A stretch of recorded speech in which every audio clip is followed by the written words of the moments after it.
Okay, so now here, this one that I've got, this fits fairly low in there, okay? But that's okay. I carry a bunch of these that I can use as additional spacers. So I can put several in here and make sure that my press is fairly even with my other one. And as I get down on it,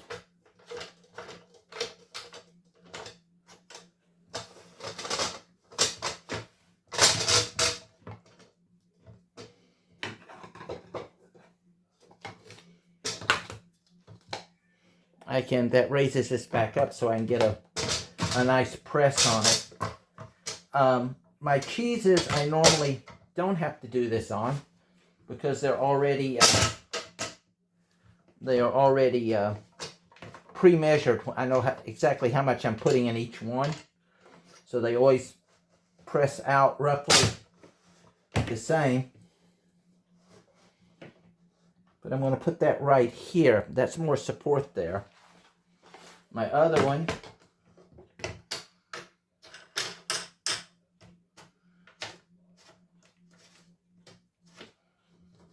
I'm going to put over here on this edge. And that will give me a, level this out now. That will give me a more even, where everything is not so warped.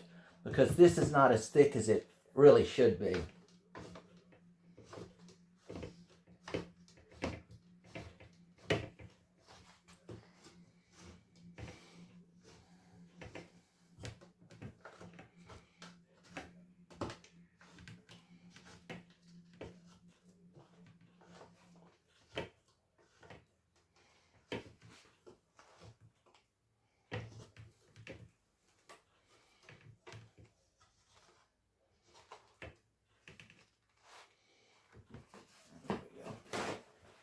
And as you can see, I'm already getting drainage out of there.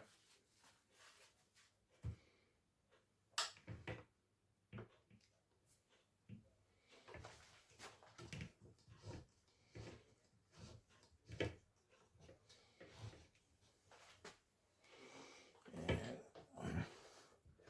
bring this down a little bit more. There we go. And I'll let that set for about 10 minutes. It'll slowly press it. I'll come back and I'll do this 3 times to get as much of that liquid out as possible. Then it'll get crumbled back up and go into the dehydrator. I turn it on my lowest air setting so it's not heat. I'm not wanting to cook it. I'm just wanting to air dry it. And once that's done, we'll come back. It'll probably take all night for the dehydrator to do its job. Now I know things may look cluttered, but I guarantee you they are clean. Counters are washed down with soap and water, and then I use 409 bleach to bleach them. These, they're washed and cleaned, and then they're rubbed down with either white rum or vodka to ensure that it's completely clean and as free from contaminants as possible. Then what we're going to do is, let me get my container over here. Out of my way, you. I'm going to pull this off where it's been pressed.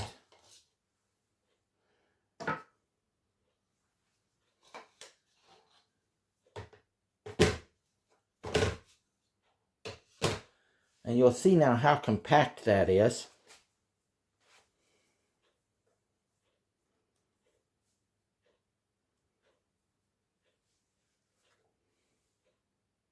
Okay.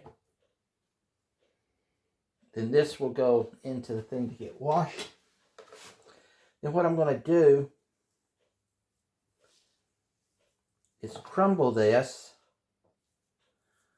onto the sheet.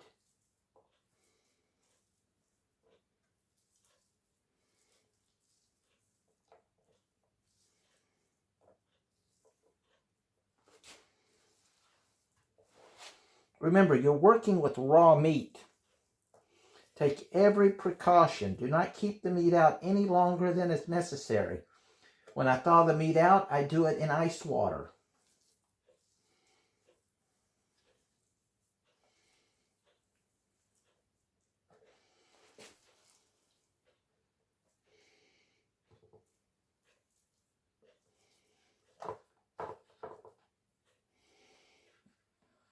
I want to crumble this.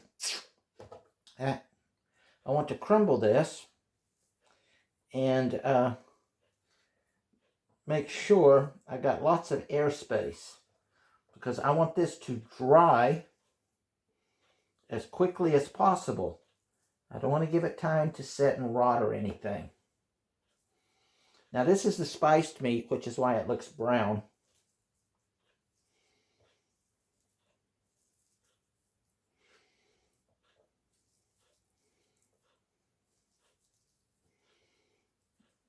Now, regular pemmican would just be meat and lard. That's it. And if I was in a survival type situation, it's one of the easiest things to make in the field if you have a couple of basic, something to render the fat in and something to cut the meat and so on. But we're not trying to be outdoor survivalists. I want a little flavor in my stuff, because I'll use this when I'm out camping or whatever to make soups and all sorts of things. Let me get another one.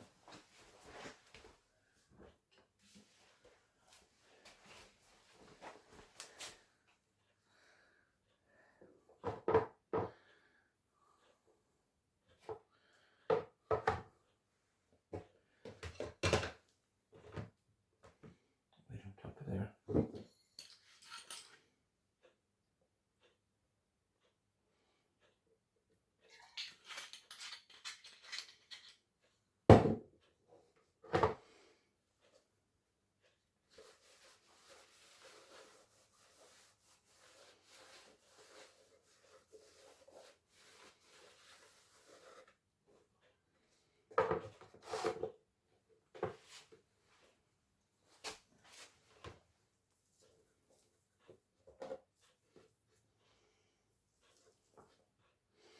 Another mistake people make is typically pemmican is made 1-to-1 in weight ratio of the meat and the tallow or lard or fat.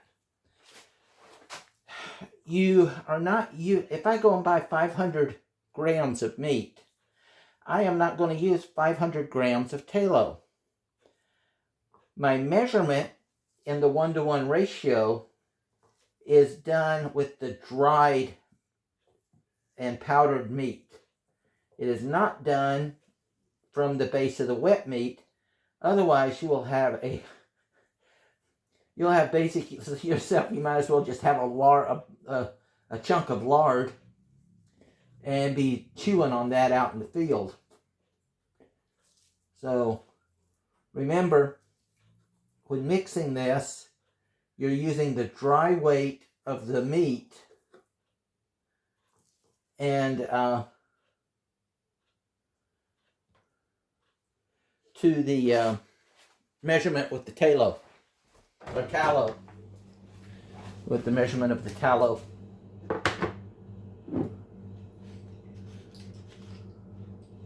You know, I go through more alcohol cleaning and so on than I do ever drinking the stuff. It became so expensive. I don't have a phobia, but I have had food poisoning a couple of times, and it's something I would like to avoid as much as possible. And so you cannot use rubbing alcohol or anything when cleaning stuff you're going to have food on. It's the wrong kind of alcohol. So I actually learned how to make my own. so that I can not go broke when I use it as a pre-food surface cleaning implement.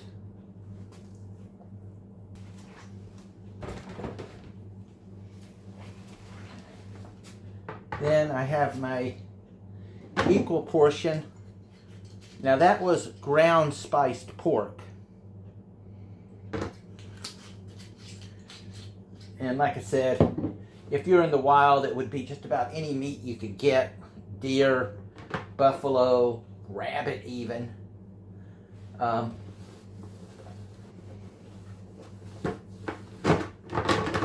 Sit still.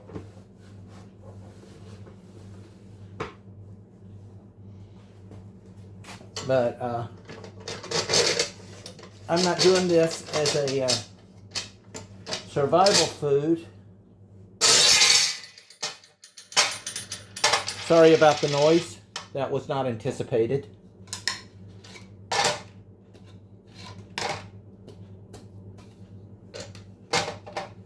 And once again, you see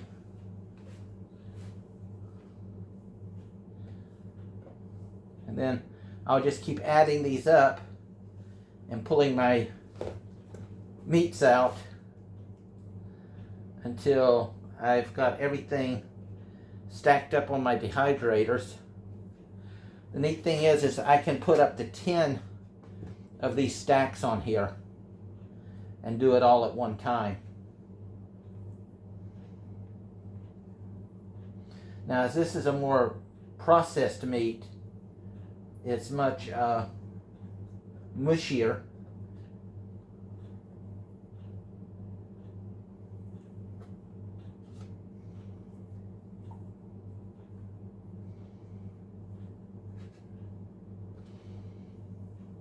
And I'll just keep doing this until I have my full stacks up, and then I will put the dehydrator top on, turn it to just direct air dry, no heat, or at least if the one that you've got does blow hot air, try to use the most minimum amount or the lowest setting possible, so that we do not want to cook the meat. We want to simply air dry the meat.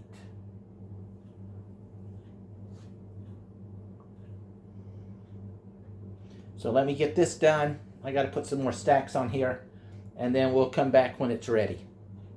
All right, next morning. Got that dried. The thing is, I totally forgot.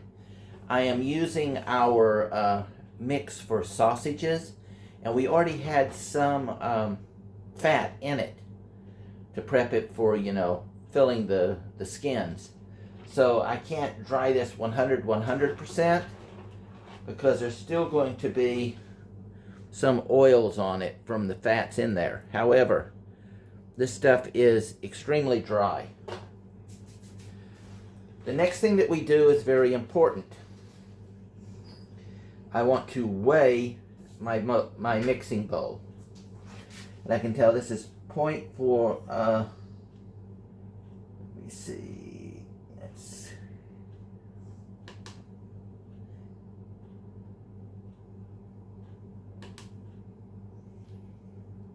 Dang it, I can't.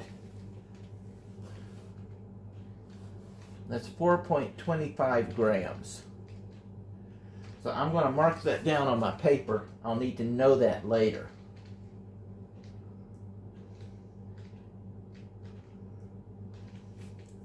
That's 4.25.